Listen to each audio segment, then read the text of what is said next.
This is the CMC Markets Connect Volatility Report. Hong Kong's Hang Seng Index had a turbulent day on Thursday, with early gains being reversed through the physical trading session before rallying higher once again in after-hours trade.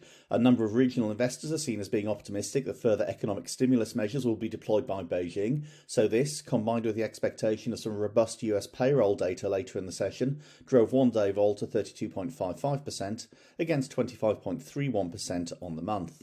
The iconic London-listed footwear company Dr. Martens saw its stock tumble on Thursday, despite hitting $1 billion in revenues for the first time.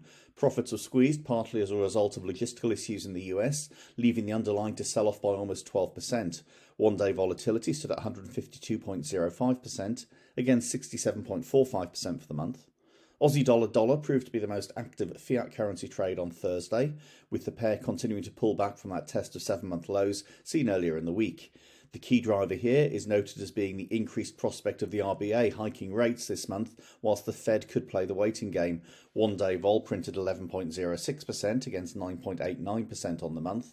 And oil prices remain in focus, with crude making meaningful gains in the latter part of yesterday's session. There's an OPEC Plus meeting scheduled for the weekend, so despite news of a meaningful build in US oil stocks from the EIA, with prices having been depressed of late, some response from big producer nations could be seen.